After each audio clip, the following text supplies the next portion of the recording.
al tokko naa qabdu dhiifama wajjin bunoo baddallee kanaan dura sitti meera kun egaa ani akka qaama tokkotti qaama waliigala qaama uummata keessaa bahedha. Hooggantummaas ta'ee deeggartummaa baluu keessan tokkoyyuu hin qabu. Jaalala malee sodaas immoo eenyuufis hin qabu. Kan adda baafannee beennaa. Ruumii kana akkattiin geggeessuun qabaane. Akkattiin geggeessuun qabaa ruumii kana keessatti aanadha hoogganni ruumii kana. Abbaan ruumii kana akkana aanadha waan ta'eef gaafan daayirekshinii namaa laaddu ani baay'ee nama kabajuudha. Baay'ee nama tasgabbiidhaan nama dhaggeeffatudha. Nama na arrabsuyyuu suuteedee callisee nama dhaggeeffatudha. So kanaan dura sitti himeera gaafa qaama waliin mari'achaa jirtu namoota waboo deeggaran waboo jedhanii isaan of waamu taanaan ati waboo jettee waamtaanii maqaan isaanii ijoollee miti maqaan isaanii shanee miti shaneedhaan of waaman taanaan maqaa abbaan ofitti waamneen nama waamuun sirrii miti nisa akka sirreessituuf gaafa dubbadhee fixuu it's okay. So tokkoffaa isadha gaafa rifargoon si qofaadhaaf otoo hin ta'in namoonni biraanis ijoollee shanee kana jechuun hin danda'amu.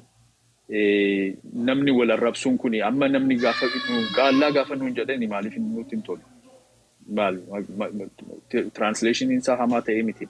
Nu ofiin akkasitti waamnu Oromoo jennee of waamna Oromoo jedhee na waamiin jedha. Namni waboo jedhee of waamu ati akka biraatti rifariin gootu ati si qofaa otoo hin ta'in namni biraanis gaafa mana kana keessatti mari'annu PP'dhaan dhufee Prosperity Party dha jedhee of waamataana Prosperity Party jedhee waamiin maan biraa jettee waamtuun.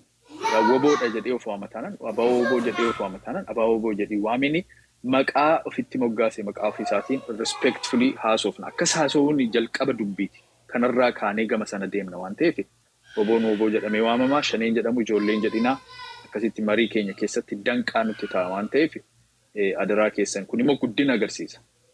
Guddinni keenya sutuma akkasitti wal qaraa deemna sibiilatu sibiila qaraa wal qaraa jirra waan ta'eef adaraa keessan kanaaf xinnoo akka yaada keenya lammaffaa obbo Bunoodhaan massi mana kana keessatti maayikii kee qabee rakkinni jiru gaaffiis gaafachuuf miti obbo Buno. Mana kana keessatti ani deeggartoota saba keessaa ba'anii qondaala ta'uu danda'u, abbaa barbaade ta'uu danda'u, hoggana ta'uu danda'u, dabballee ta'uu danda'u, hojii qabaachuu danda'u. Asirra gaafa dhuftanii jettanii isin akka deeggartuu dhuftu. Akka nama qaama kana deeggaru yaada siyaasaa kanaan deeggara. Yaada siyaasaa Prosperity Party yookiin yaada siyaasaa Waboo yookiin Waboon deeggara jedhee as dhufa namni malee ani ibsa mootummaarraa gaafa barbaadu mootummaa gaafadhee nama ibsa kennuu danda'u naalaachuu ni danda'u. Namoota mootummaa keessaa akkam beekni yaadinaa malee maal taatan. Asirratti dhufee an akka cloudii qabaachuu fi nama kan beeknetti kan haasa'u nama wallaalee miti. Namoota mootummaa keessaa connectionii barbaade nama yaada naalaatu as naalaadhaa yoo jedhe mootummaan nama naa erguu ni danda'a. Afaan barbaade nama dubbachuu danda'u jechuudha. Because beekna maal akka gochuu dandeenyu maal akka hojjechuu dandeenyu of jajuu irratti miti kan hojjechaa jiru. So caffee hoggantee miti as kan jirtu asii ati akka deeggartuu jirta akka deeggartuu haasa'uu hin dandeessu ani caffee ta'ee malee dubbachuu hin danda'u gaafa jettu immoo chaanalii masanaan caffee gaafannee caffeen si ergeennaan dhufta waan ta'eef as keessatti gaafa mari'annu kanas kanaan dura kaaseerraa akka hoggana tokko haasa'uu hin dandeessan hoggana ABO waboo taatanii hoggana waboo taatanii hoggana PP taatanii dubbachuu barbaachisaadha taanaan foormaalii isin waamnee formally dhuftanii as gaafa haasoftan akkas haasoftu lamaan kana qabxii ciccimaa kana naa qabadhaa amma kan dubbattan keessaa wantoota tokko fudheen jira wanta gaarii kaastanii jirtu wantoonni isin kaastan keessaa tokkoffaa by the way all together hundumtuu keessan of course torban sadan kanaaf as dhuftanii na wajjin mari'achuun keessanis walitti haasa'uun keessan kun kan agarsiisu nagaadhaaf hawwii qabdanii fi uummanni keessan yaada siyaasaa yaadota gaaffilee qabdu malee uummanni keessan du'aaf ajjeefamuu kana keessaa akka ba'uuf amma akka barbaaddaniif akka hawwii qabdan wanta agarsiisu duriyyuu beekaa amma immoo optimist taatanii positive taatanii amma tokko gaaffii qabdanii shakkii qabdan sodaa qabdanis dhiyeessitaniitu garuu for the most part hundumtuu keessan positive taatanii wanti kun fiixaan akka ba'u duuba akka dhaabbatan agarsiistaniitu that's 100% anis bakka hin dhaabbadhuudha waan ta'eef baay'ee natti toleera kana jechuu keessan hundumtuu keessan. Bunoonis amma maal jedhee ture kutatee jira mootummaan jedhee akkasitti dubbatee mootummaan akka kutatee kana bira dhaabbachuu barbaadu dubbii kana ajjeesnee gara nagaatti gara waliin hojjechuu gara siyaasa fooyyessuu deemuu kan jedhu baay'ee kan barbaadamudha. Keenis gaaffiiwwan tokko wantoota sodaachisaa jiran mariidha immoo araara waan jedhamu keessa hin gallu kuni mariitu godhamaa jira jedhee mariidha dhugaadha. Mariitu gara nagaadhaan waa hiikuu malee akka araara kan jedhamu marii keessaa akkamitti nagaa buusna gaafa jedhamu lolarraa walajjeesuurraa ba'amee siyaasaan dubbii hiikuu keessatti akkatti galamu eekeen kaaseeraa soolkoonis wantuma fakkaatu optimizimii isaa agarsiiseera garuu optimizimii isaa gaafa agarsiisu dubbiilee kanaan dura turan keessaa kanatu jira waan ta'eef wanta kana immoo akka deebi'een dhufnee balleessaan akkasii akka hin dhufneef past wanta jiru wantoota kanarratti approach adda addaa irratti focus godhee innis wanta xiyyeeffatee qaba garuu for the most part positively kun akka fiixaan bahu manni keenya dararamuun du'umsa haa dhaabbatu kan jedhu bira atis akkasuma tuxxeettaa biroo sirriitti folloksitee dubbattee rakkina jiraachuu danda'u. Qaama lamatu jira. Qaamotiin lamaan kuni lamaanuu walirra daldala dhiigaa daldala du'a namarraa bu'aa buufatantu jira. Mootummaa keessattis gaara keessattis maqaa wobootiin maqaa baa'ootiin warra jiran maqaa mootummaatiinis ta'anii achi keessatti privately incorporate godhanii jeequmsa keessaa tasgabbiin dhabamuu keessaa bu'aa warri buufatanii eeggachuu fi kana qulqulleessuu kan jedhu si qofa otoo hin ta'in by the way nama baay'eetu kaase kana isa repeated topic waan ta'eef isarratti deebina amma waliigalteen keenya at least wanti beekamu maa inni nagaadhaan fiixaan bahuu marii baay'ee hundumtuu keenya waan hawwinu waan bira dhaabbannudha jechuudha. Jalaas kan dhaga'u gaafa laayivii cufnee deemnus namoota wajjin gaafa mari'annus kaleessa nama guddaa tokko wajjin haasa'an ture. Akkasumatti miidiyaa irratti waa ilaalee gama namaatiin wal barree sa'aatii tokko caala haasofne this is exactly trajectory namoonni kan barbaadan jechuudha. Namoonni hoggana guddaadha hoggantoonnis kana barbaadu ilaalaa loluu otoo danda'anii meeshaas warri qabanii warri taankiis qaban warri riphee lolaas qabatanii jedhanii kana keessaa baanee uummata keenya rakkina kana keessaa akkamitti baasna isa jedhu irratti hundumtuu fedhii isaa qaba asirrattis fedhiin isaa jira amma danqaa wanta nutti ta'uu danda'u isin kanaas baastanii dubbattan tokko jira namoota miidiyaa irrattis argaa jirra gaafa mariin godhamuuf jedhamu arraba isaanii warri dheeressan jiru warri kun maal marii mootummaa fi waboo gidduu godhamu miti mariinu gidduu godhamu iyyuu ammam rakkinni akka jiru miidiyaa kana irratti ni argitu namoonni tokko gaggabu gaafa mariin godhameera jedhamu baay'ee majibbanii kana baluun kanadhaa baluun sanadhaa kuni nagaa miti kana gochuu fi nuukaamsuu fi maal jedhanii warri iyyan jiru tokko sodaama bareeguma akkuma I think Raajitu jedhee namni bofa argee imbaaragaa jedha kan ganama waa argee wantuma xinnootiin baaragee immoo akkas godhaa sodaa kana keessa kan jiru understand ni gona amma tokko ni fudhanna garuu namoonni tokko immoo ill intended kan ta'an rakkinni akka itti fuufu walloluun akka itti fuufu konfliktiin akka itti fuufu warri barbaadan jiru garaama isaanii keessa tokko bu'aayyuu hin qabu kan sin dhibu dhiibamuma wayii qaba rakkinuma kana warri hawwan jiru conflict interest warri qaban miidiyaa irrattis jiru lafarraa garuu kana keessaa wanta shallagamu warra argatan jiru waan ta'eef I think soolkoodha fakkaate wanta sirrii kan kaase maal jedhee gaafa lamaan kuni qaamni lamaan kuni mariidhaan waa hiikuu keessa galanii wanti luuccee gaafa jiraatu qaamonni kun ofii isaanii busha'anii badaa deemu uummata burjaajjeessuu fi afaan faajjii kana keessatti gashuu humna dhabsiisuun kun akka dhufuu fi mariin kun hiikamuun mariin kun fiixaan ga'uunsaa baay'ee barbaachisa waan ta'eef kanatu fura dubbicha kan jedhudha. Nummoo maal egaa amma wanta lamadhaa tokko maal eegna Ana akka tokkotti indication isin ilaadha akka topic gootanii itti fufuu dandeessu. Akka nama tokkotti ani maalan eega amma marii kana keessa marii Tanzaaniyaa kana keessatti isa Zanzibar ture irraa wanta ani hin argine wanta arguu barbaadu amma maalinni tokko iftoominadha.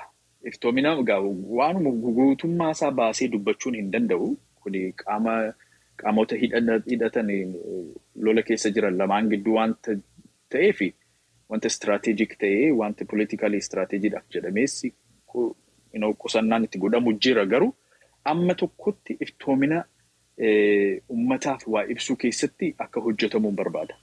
Because isa Tanzaaniyaa isa jalqabaa irratti waan tokko namni baay'een hin beeku. Inuma keessaan waan haasa'amu dhageenya malee ammas waan akkasiiti. Garuu iftoomina amma tokko ummataa fi ibsanii propagaandaadhaaf otoo hin ta'in wal qooduudhaaf otoo hin ta'in kana ummataaf ibsina jedhanii waliin mari'atanii marii isaanii keessatti kanas gashanii akka ba'aniin barbaada. Maal jechuudha? Waboonis arraata biyyoolessaa irratti deemee bakka dubbii himaa isaatiin mootummaanis Oromiyaa keessatti miidiyaalee qabuutiin faanaadhaan ETVdhaan ba'ee dubbii kana irratti akka mari'annee amma kana akka deemne waan kana ibsuu ni dandeenya. Warri kuni icciitiidha haafanii jedhanii wanta icciitii ta'ee fi wanta ummataaf ifa ta'uun irra jiru adda baafachuun isaanii I think barbaachisaadha jedhee ni yaada. Nuyiif ummataaf sabaaf because ummata joonjeessuun kuni ummata burjaajii keessa gashuun kuni kan dhufu iftoominni dhabamuu isaa keessa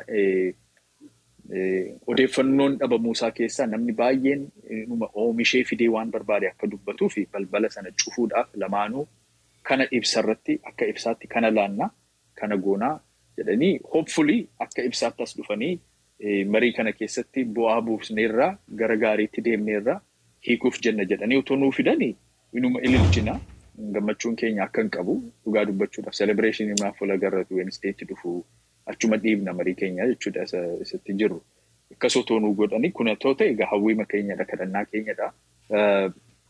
Garuu achi otoo hin gahin walakkaa irratti kan itti fuufamu part 3 jira wanti itti haasa'amu jira taanaan immoo development isaanii icciitii baay'ee otoo hin baasiin ummataaf iftoomina amma tokko agarsiisu kanan hawwagaa.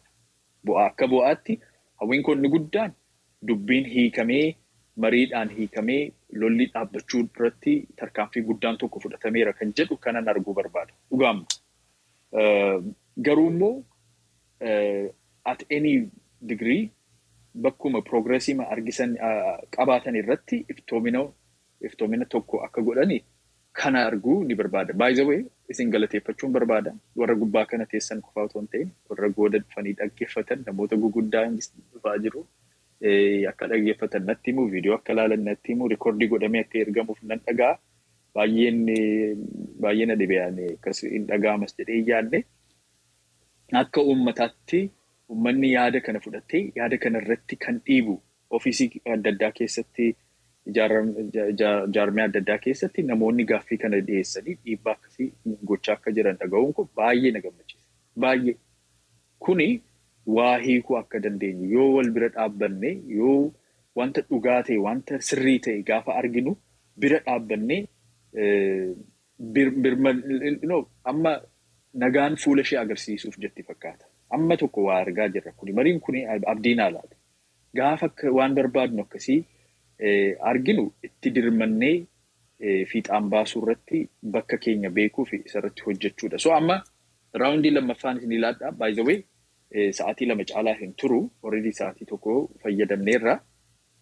Sa'aatii raawundii isa lammaffaa kanarratti yaada isinirraa barbaadu tokko anamma maalan dhiyeesse iftoomina barbaadaa information odeeffannoon amma tokko marii kana keessa odeeffannoon amma tokko akka nu dhufuun barbaadaan jedhe waan baay'een barbaada garuu at least pointii tokko kaa'eera. Maal eegdu maal barbaaddu isa jedhu tokkoffaa lammaffaa immoo dubbii namoota daldala dhiigaa irratti daldala siyaasaa fi daldala namni wal ajjeesuu irratti privately akkas corporationii ta'anii qindoomanii warri hojjetanii maqaa mootummaa balleessuu maqaa waboo balleessuu lolli kun akka hin dhaabbanne qaama lamaan keessatti dhaabbatanii warra jiran kana akka hin hojjennee fi sabni uummanni maal gochuu danda'a isa jedhu lamaan kan irratti yaaduma keessan yaada ijaaraa akka ta'e amma walqeequun kun inuma dhufa boodas turree seenaadhaan kaasnee sebaluun kana godheera jennee inni haasa'uu ni dandeenya garuu amma kan qabnu nagaan xinnooma nagaan dhufuudhaaf waan tokko biliq jettee waan argine kanarratti itti dirmannee akka ballatuuf akka hojjetuuf akka ta'uuf dhiibuutu nurraa dhibbaama dandeenyuun yaada dandeenyuun kanarratti akka waan dandeenyu dubbannuun barbaada so maal eegduu tokkoffaa lammaffaa immoo sodaa warri fidanne qaamonni kuni akka saaxilamanii akka isaan yaadni isaanii bakka hin geenye maal godhamuutu danda'a isa jedhu yaada akkasii irratti daqiiqaa 5 isin laadhaa amma daqiiqaa 5 san fayyadamtanii achi gara goolabuutti deemnaa jechuudha. Gabaabsinee sweet and short. So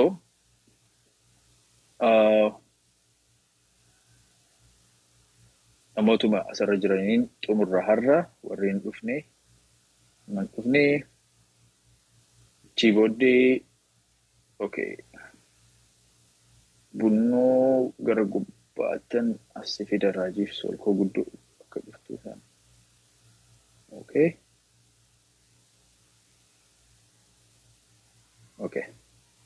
Awash mic is yours. Okay. Waan gaariidha. Ani gara yaada kootitti darbu. Ani milkaa jedhee namana. Milkaa wanti kun milkaa jedhee namana akka kootti. Wantin jedheefis akka informationiin takka tokko ba'utti karaa miidiyaalee karaa tokko kan arganillee warra siviilii duwwaa otoo hin ta'in waraanni sitti hirmaachuunsaa wanta gaariidha jedhee namana. Waraanni itti hirmaachuunsaa wanta jiru hin argaa. Bilbilaan walitti haasa'uurraa fuuldura ta'anii walitti haasa'uu waan jiruufi yeroo baay'ee dubbii siviilonni dubbatan yeroo baay'ee irratti waliin galan. Waraanni karaa lama jiru yoo wal fuuldura taa'ee haasa'u wanta irratti walii galuu hin argata jedhee namana. Kanaaf inuma milkaa jedheen amana karaa koo. Kan biraa yoo isa warra akka milkoofneef hojii hojjetan kan jedhameef immoo yoo danda'ame warreen wajjiniin qabsaa turame waan ta'eef karaa garanaas karaa garasiisii warruma wal faana hojjetantu saaxilee dhaabsisaa jechuudha. Kanaaf tokkoffaa warra nagadutu jira karaa garanaallee karaa garasiillee tokko naannoo waraanni jirutti bajetni mootummaallee odii takka hin taane hin beekama. Kanaaf bajanni sun akka waraanni dhaabbatu hin barbaadan naannoo sana warra jiranii. Kanaaf amma danda'anitti lolli akkuma itti fufu barbaadu. Akka odii hin taane kanaan duras wanta ta'e hin beeku waan ta'eef sanumaan akka itti fufuuf barbaadu jechuudha. Warruma garaa isaatiif uummataaf hin hojjenne jechuudha warra akkasii. Karaa biraa namoota kan ittiin daddabarsan ni jiru. Duruma har'a miti kanaan waggaa baay'ee waraqaa eenyummaa baasanii maqaa adda bilisummaati warra nagadaa turan namoonni baay'een jiru ni beeknaa jechuudha. Isaan gara biyya garaa garasii ta'anii waraanni ni jira uummanni tasgabboofnee jedhanii karaa sana wanta baay'ee akka hojjetan hin beekamaa jechuudha. Kanaaf warri kun karaa barbaadan illee akka waraanni kun itti fufu barbaadu ittiin nagadataa jiru ittiin ijoollee isaanii bulfatu ittiin maatii isaanii biyyaa baafatu jechuudha.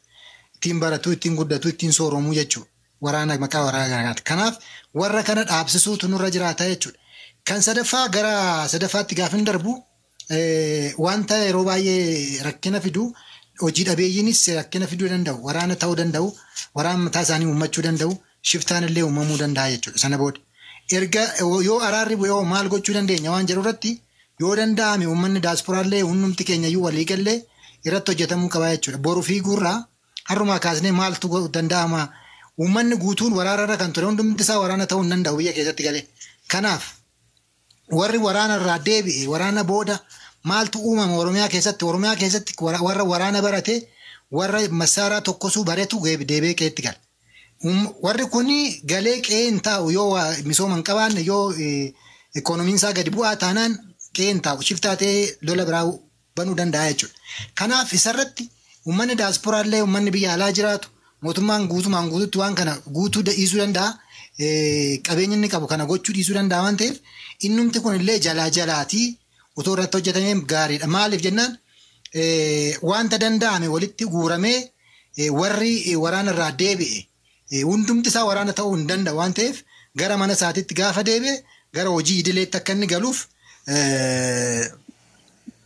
wanta isa barbaachisu hammuma itti yaaduun wanta gaariidha jechuudha. Dubbannee bira darbuu otoo hin ta'in dhiibnee galchinee qe'ee hin geenye ijoolleen qe'ee geesse kun kaleessan hojjetannee maatii waan qabu lafte amma isaa kana Oromiyaa keessa rakkisaadha. Jarri kun maal haa ta'an gaafa jedhu deebi'ee namtiyyuu waraana biraa horatee waraana ni beeka waan ta'eef gara waraanaatti deebi'aa jechuudha. Oromiyaan nagaan argattu jechuudha. Kanaaf buqqisnee balleessuuf Oromiyaan akka naannoon misoomaa akka ishiin taatuu fi walgeenyee waan dandeenyuun wanti sun gargaaramuu qabaa jechuudha. Kunis irratti hojjetamuu qabaan jedha ayyaana wajjiniin.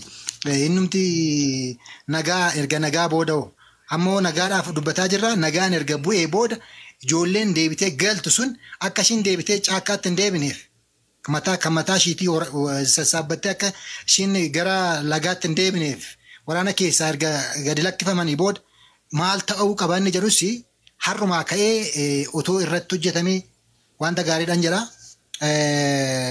Kanumaan jedha. Galatooma wanta biraa birookis jira waan ta'eef itti dabala. Galatooma. Fayyaa ta'u. Raajii keenya. Pointii ammoo kanatti dubbattee ammoo kana balleessaa Awaash. Ijoolleen lagaa galtee maal jedhu kun ati pointii kaasteetta I said in the other topic too, please respect. Institutionidha ABO'nis waraanni bilisummaa Oromoos akkuma kanatti isin callisanii waamichi godhamu kun xiqqoo disregardii ta'a waan ta'eef asirreeffannu eenyuyyuu warrumti deeggarruu ijoolleen keenya jechuu I know them namoota akkamii akka ta'an kanaaf akkasitti qabame gaariidha atillee sila kaastee turte.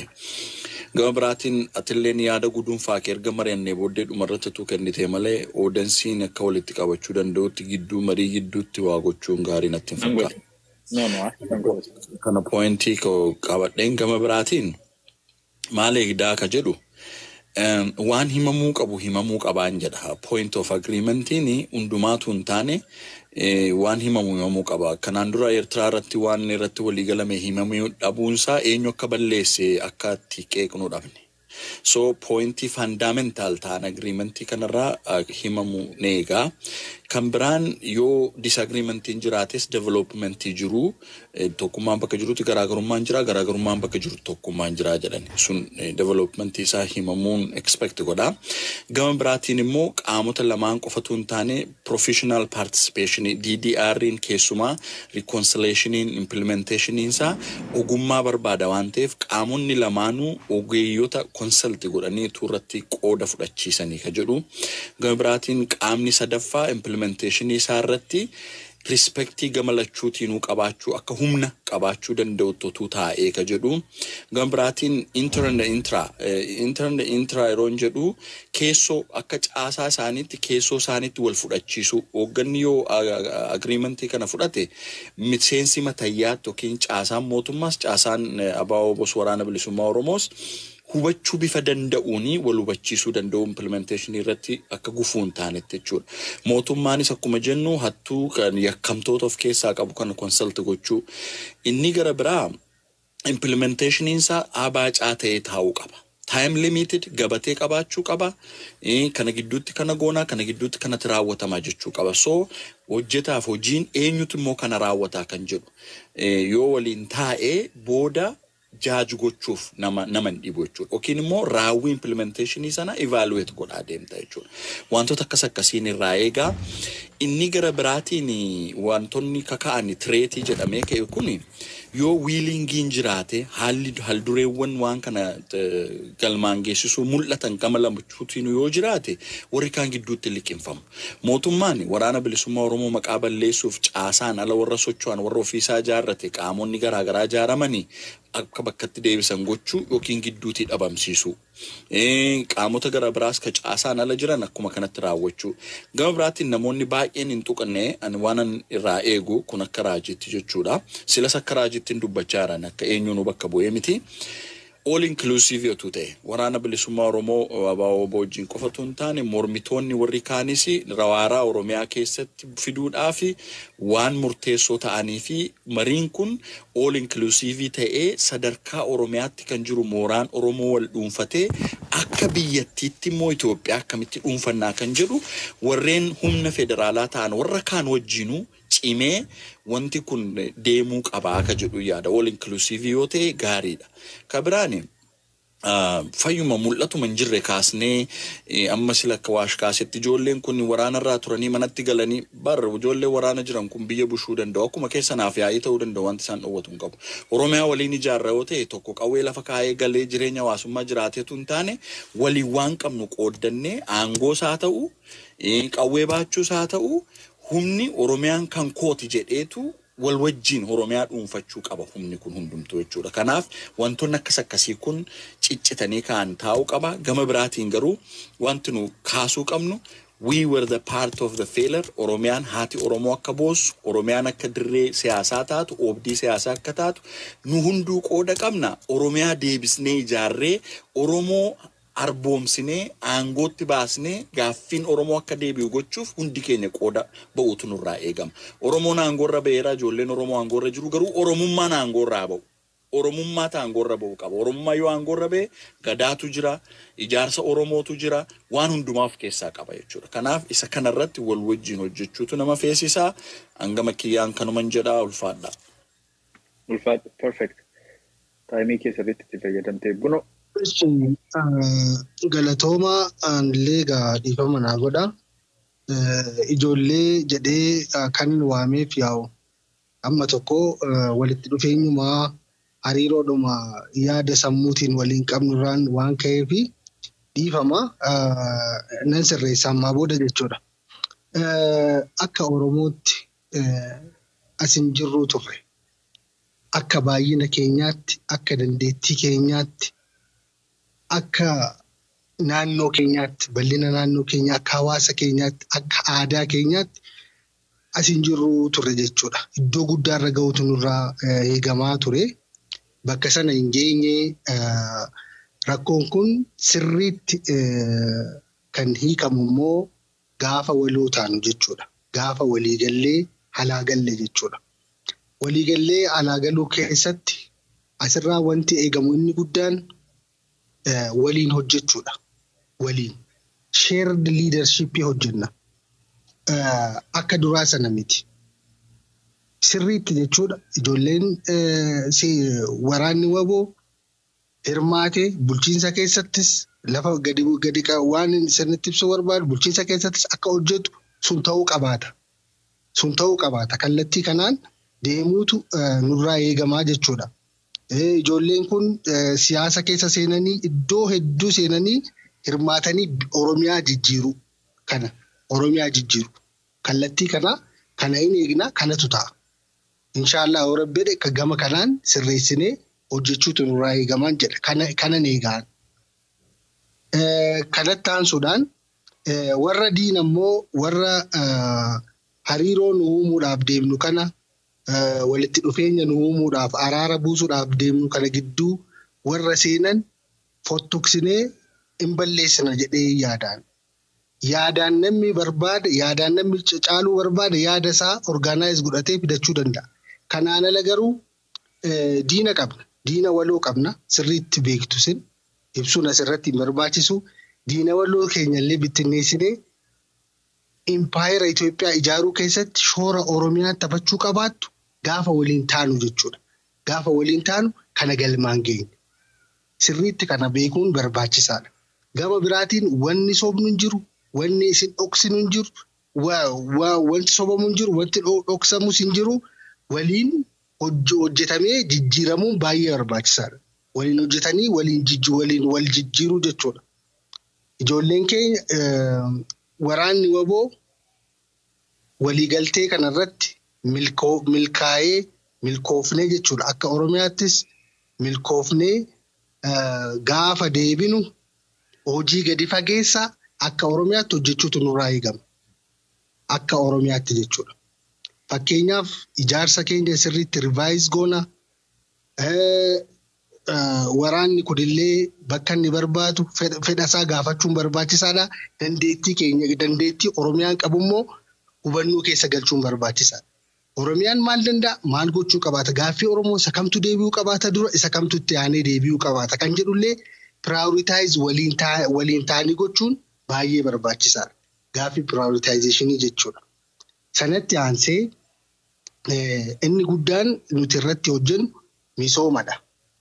Misoomni kun kan inni fiixaan ba'u gaafa waliin hojjennedha. Gaafa waliigallee waliin hojjenne biyya jijjiiruu dandeenya. Sadarkaa amma Oromiyaan irra jirtu amma kana walitti bu'iinsi illee osoo jiru iddoo ta'e wayirra jirra. Bakka ta'e wayirra jirra. Gaafa immoo waliigallee waraana kanaa wajjin waraana waboo wajjin waliigallee walii wajjin hojjennu immoo siyaasa keessa galee dandeettii barnoota jiraatiin gaafa immoo istiraakcharii keessa galanii waajjira keessa seenanii gaafa waliin hojjenne immoo jijjiirama guddaa fiduu dandeenya. Humni namaa humni guddaan waboo bira jira. Kallattii kana sirriitti walitti hidhaamuu jechuun tokko kanadha. Walitti hidhaamnee bakka guddaa ga'uu dandeenya yaada jedhudha kan waliin qabnu jechuudha. Kan kanarraa nafee gaaffii maalii eessa galuu isa jedhu dhuguma dandeettiin ijoollee kana bira jiru dandeettii guddaa akka ta'e sirriitti beekna. Dandeettii kana immoo itti baay'isnee fayyadamuun nurraa eegamaa kan jedhu yaada kana kaasuun barbaada. Galatooma.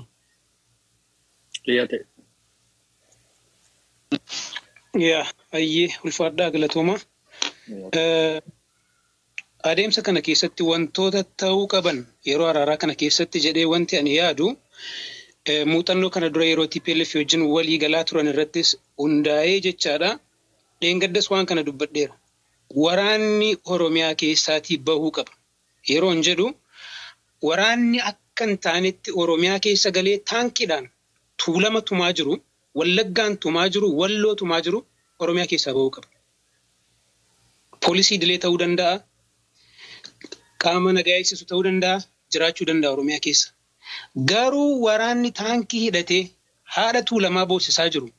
Godoo tuulamaa gubaa jiru, farda tuulamaa ajjeesaa jiru, arree tuulamaa ajjeesaa jiru Oromiyaa keessaa bahuudha qaba. Bakka hundumaati. Bakka lolli itti geggeeffamaa jiru bahuu qaba waraanni kun. Yeroo TPLFis kanumatu ta'e.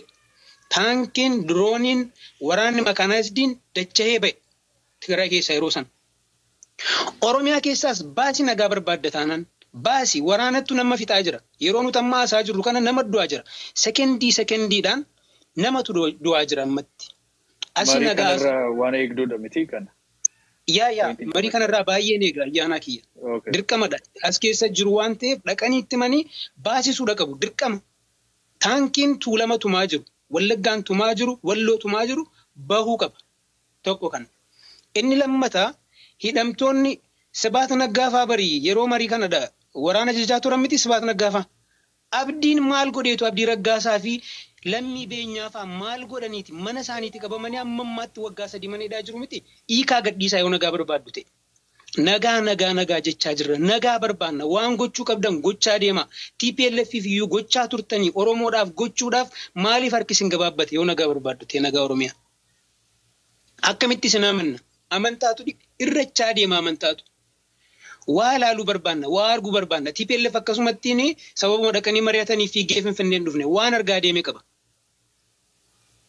Isa kana akka dhattanii egaa warra argitanitti nu himtanii isiniin jechuu barbaanna. Qabxiilee kan biraa obboloonni koo baay'een isaanii kaasaniiru jechaadha.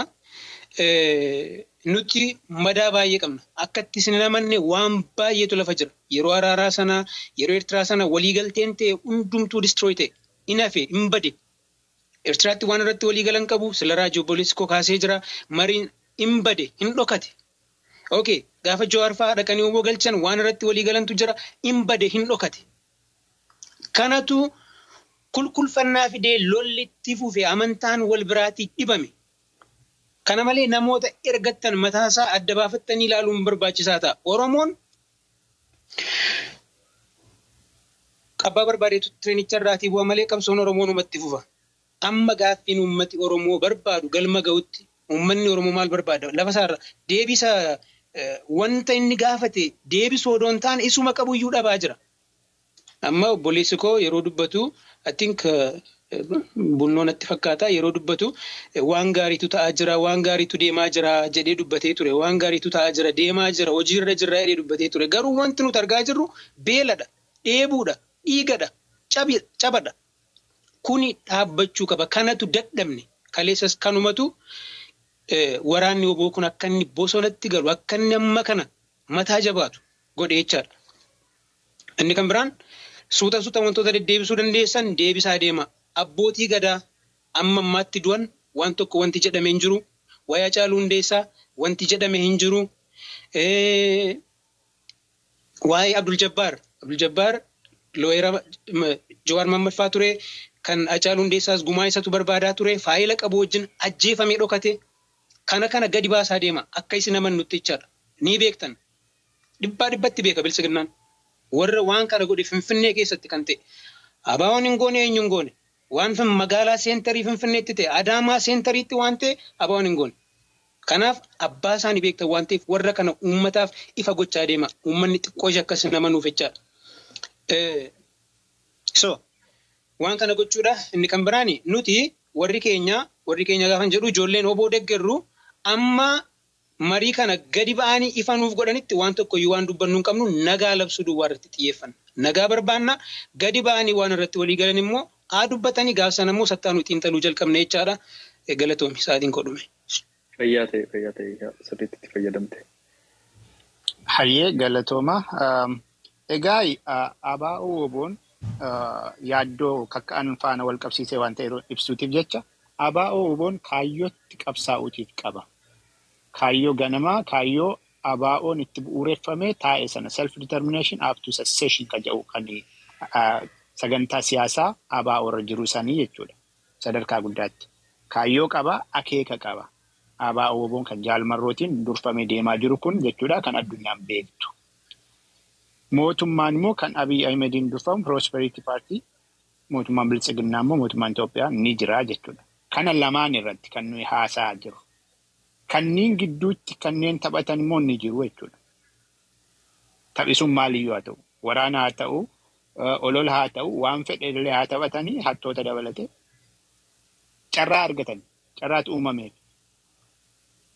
Gama abaa'oo obootiin kana hubachuu baay'ee rakkan. Gama mootummaatiin garuu kan hubate natti hin fakkaatu. Sababni ani kana jedhuutiif kanaafuu kan harkifate natti fakkaata. Kanaafuu kan Tanzaaniyaatti eegalame sun yeroo calqabaaf milkaa'uu dadhabe natti fakkaata. Amma garuu muuxannoo sanarraa argatame ammallee daran itti akka deemamu abdiin qaba. Kana erga lafa kaa'e yaaddoo godhee kan Awaash ibse tokkotu jira. Yaaddoo miti. Yaaddoon Awaash ibse sun. Waraana namni barateetii fi maal jedheetii fi waan fedhe isaa guutuu waan dideef deemee yakkamaa shiftaa ta'ee maal waan akkasii biyyi sun biyya mootummaa qabdu bar. Heerri biyyatti jirtu bar biyya amma Itoophiyaa uummata miliyoona 120 ol qabdu bar akkam akka tuffattee akkasa kana mootummaan otoo jabaatee dalagee waan ati haasofte kun yaaddoo ta'eetiin haasa'amuu hin danda'u. Kan yaaddoo ta'u warra kaayyoo qabu. Warri kaayyoo qabu maali? Uummata miliyoonaan lakkaa'amu dudduubee isaarraa qaba. Mootummaan kan injifachuu hin dandeenye. Haqa kana walii galchuu danda'uu qabaannaa jechuudha. Wal sosobuun wanta jiraatuuf hin malu. Kanaafuu warra gufuu ta'uuf yaadu nagaa kanarratti ilaalchisee warreen kun dhaabbileen siyaasaa kun lamaan abaa'oo oboo fi mootummaan Biltsiginnaa marii nagaa buusuu bakka addunyaan quba qabdutti buufatan jennaan warri sun ofiif dhabama ta'uu yaaddoo ta'uu hin danda'anii. Sababni maali? Uummanni duuba isaanii hin jiru. Kana jechuun maal jechuudha? Uummatatu gurra isaanii qabee seeraaf dhiyeesse jechuudha. Kan barbaadamus immoo waan akka kanaa waan ta'eetiif. Abaa'oo obootiif immoo mootummaa hariiroo qabu. Hariiroon isaanii maal seetan? Oromummaa fi Oromiyaa waliin qabu. Kanaaf walumaa galuu dadhabuun isaanii baay'ina ajaa'iba yeroo tokko gaafa yaadu. Gaafan ofitti haasa'u. Kana hubatanii fuulduratti tarkaanfachuu danda'uu qabu. Biyya waliin qabu. Itoophiyaallee waliin qabu. Kan sin ajaa'ibu. Abiyyi kana hubatu ta'ee ani hin beeku. Sadarkaa kana yaaduutu danda'ame bareedaa. Erga kana jedheetti abdiin inni biraa maal eegna ka jedhamu ayyaana waan bareedaa kaaste. Iftoomin akkaataan barbaachisaadha. They have to communicate. each and every process kan uummatatti ifuu qabu haasa'amu dubbatamuu qaba. Uummata irraa tumsa barbaadu bar mootummaas haa ta'u ABO. Kanaafuu uummatatti immoo ifa godhi ifa ta'e. Odeeffannoo facaasi sirriitti qulqulluusaa kan kaawwamuu qabu kaawwachaa calalteetiin kan uummata immoo sifaan akka turu godhu uummata kan jabeessu abdii horuuf informationii gadhiisa. Social media kana dabalatee miidiyaa gurguddaa dabalatee karaa argame dandeetti kamiinuu informationii babal'isuun of gargaaruudha akkasitti qubaa qabaanne. Karaa ABO wajjin keessattuu waan ilaallatu. Inni biraa murannoon akkaataa murteessaadha. Murannoo qabaachuu marii nagaa buusuu kanaa irratti gama lamaaniinuu ni ilaala jechuudha. Maaliin expectii godhaa murannoo kamtu agarsiisee jira maal bifa sanaan akka uummataatti boru walirratti ka'uuf nu gargaara waan ta'eef. Kabraa gootummaallee barbaada. Fedhii adda addaatu jira. Fedhii biyyaa sadarkaa Itoophiyaa ta'etu jira waan ta'eef. Sana keessatti mootummaan biltsiginnaa dhimma Oromiyaa fi Oromiyaa kana furuutiif dhimma Oromoo kana furuutiif gootummaa gaafata. Steepii tokko fuulduratti tarkaanfachuu gaafata. Har'a aangoo gaafa qabdu Oromoof yoo hin dalagiin maaliiti? Gootummaa sana fakkaatu agarsiistee shaak gochuu danda'uu qabaattaa jedhanii Abiyyiis haa ta'u Shimallis. Kana gootanii agarsiisuu qabaatu. Nagaa buusuu irratti mootummaa waan ta'eef irra jireessaan qubatti qabaatii jira. Akka uummataatti tanaasaas waan jiruuf. Inni biraa oduu baay'ee quufne nagaa haasa'ameef nagaan hin bu'u. Just walk the talk. Galatooma ayyaana fayyaate. Fayyaate ulfaadha. Broken say ammatti yaani. Jechuudha afaan caffeedhaan kan sirriitti irratti walii galle. Ijoolleen kun hirmaachuu qabaatu. Oromiyaa ijaaruu keessatti kan jiru. Isa ji'a 2 booda eegallu jechuudha. Gama biraatiin ijoolleen keenya warri bosona jiran ijoollee humna qabanuudha. Humna hedduutu jiraachi. Ijoollee dandeettii qabanu jiru. Misooma ijoollee hojjechuu danda'an jiru. Ijoolleen biyya hoogganuu danda'an jiru. Ijoolleen hawaasa hoogganuu danda'an jiru. Kallattii jedhu qaban. Humna biyya jijjiiruu danda'utu bosona keessa jira. Dhufan waliin hojjenna. Waliin biyya jijjiirraa. Kallattii jedhu sirriitti qabannee kana jechuudha. Dura jechuudha. Akka caffeetti sinitti hima waan jiru jechuudha. Gama biraatiin inni guddaan qaama tireetii nu qabnu immoo yoo ijoollee kana wajjin waliigalleellee yeroo gallu jiru ijaarsa adda addaa jiru. Ijaarsi ijaaramanii jiran jiru.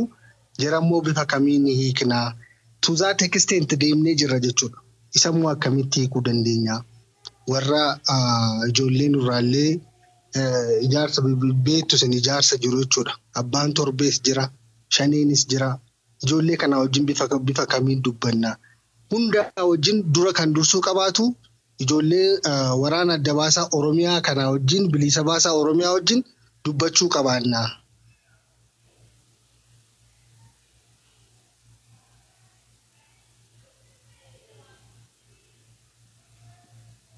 Sana booda dhiifama bilbila na duraa seenee nagaama miti ayya. Inni nagaama bunoo ani walirraa yaada keessa walirraa akka jechuun barbaanne fixeetii waan hojjetu qaba. Innaa kallattii kanaan tireetiin keenya jaras akkamitti hiiknaa kan jedhullee kunis illee asuma irratti ayyaanaan yaada kaasee kallattii